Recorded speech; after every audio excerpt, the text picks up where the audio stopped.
Tegemist on kohordiga, siin punkte ei loeta, võidab see meeskond, kes vastasvõistkonna liikmed pikali paiskab.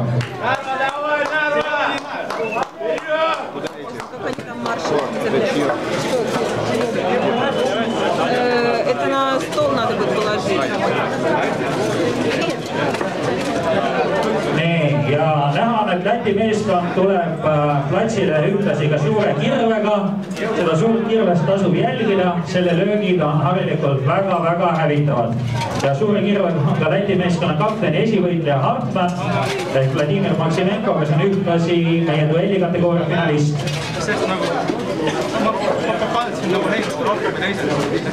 Start fight!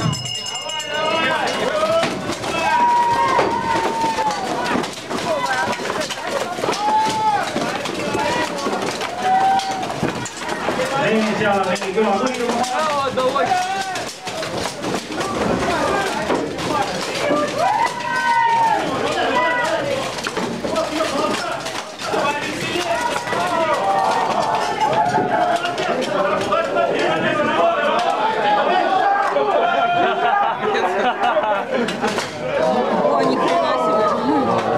Бля, красава.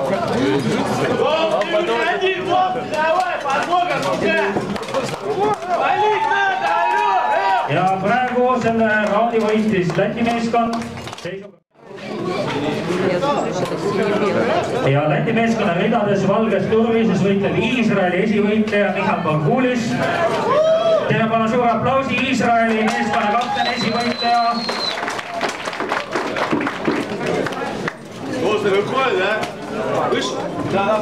Миша Балканский!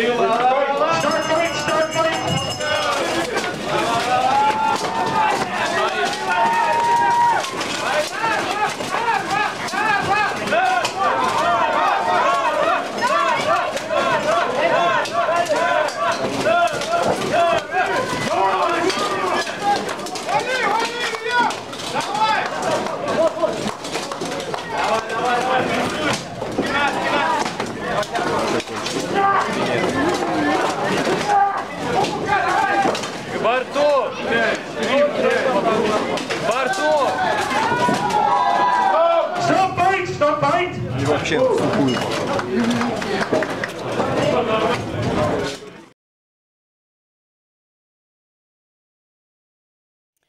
Viljandis peeti esimesi keskaegse võitluse meistrivõistlusi, kus kanti seljast 14. ja 15. sajandist pärit raudrüüde koopiaid.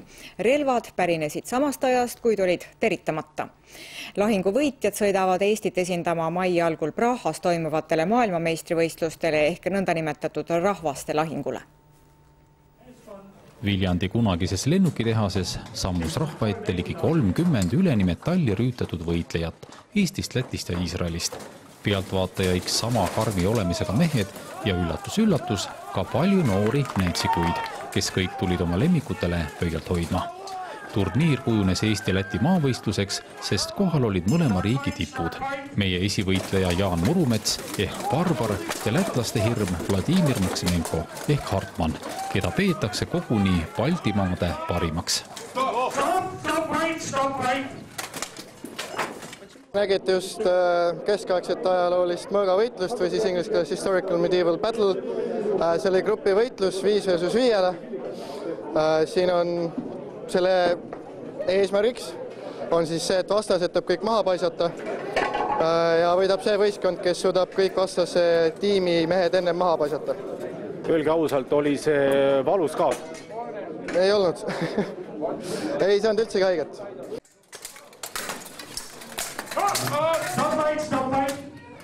Jaan Murumets on keskaegse võitlusega tegelenud 2 aastat. Tema varustus kaalub ligi 30 kilo ja tegemist on tulevase nahakunstnikuga. Ja võitja Jaan Murumets. Läti vägilase Vladimir Maksimenko löök on väga võimas ja pole ka ime, sest mees on juba 8 aastat mõõkapeos hoidnud. В Латвии, да, мне мало найти, не могу найти себе соперника.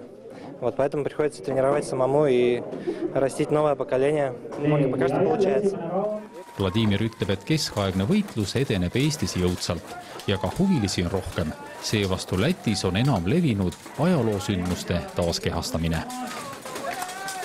Ja tundub, et esialgu me veel Lätile vastu ei saa. Meil toimus üks võistlus sügisel ka, kus Läti meeskond ja Eesti meeskond kohtusid ja siis Eesti meeskond võitis, nii et nii väga suur see vahe ei ole.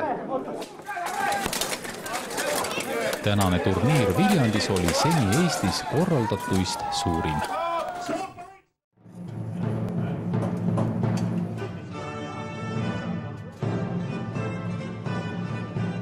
Täna peeti Viljandis esimesed avatud Eesti meistrivõistlused keskaegses võitluses. Viimaste aastatega on see info hakanud juba levima, et selline asi on olemas ja on tulnud järjest rohkem osalejaid. Aga eks see on väga raske ja kulukas ala, et ega ei ole lihtne püsida selle liini peal.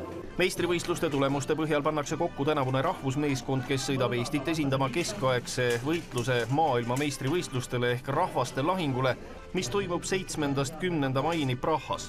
Eelmisel aastal meil läks ka päris hästi ja kõikidest eelvoorudest ja alagruppidest saadi edasi, et esimese korra kohta see oli juba päris hea tulemus, et kui suudaks seekord samamoodi, siis oleks ka väga hästi.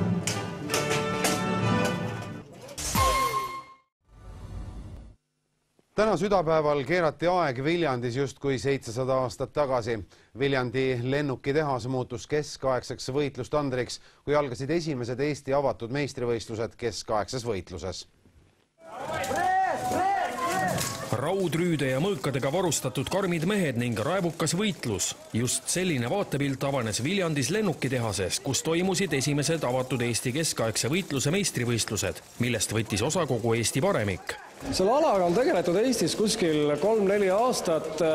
Veel varem tegeleti viikingi võitlusega, millest siis kasvas see täna nähtav välja.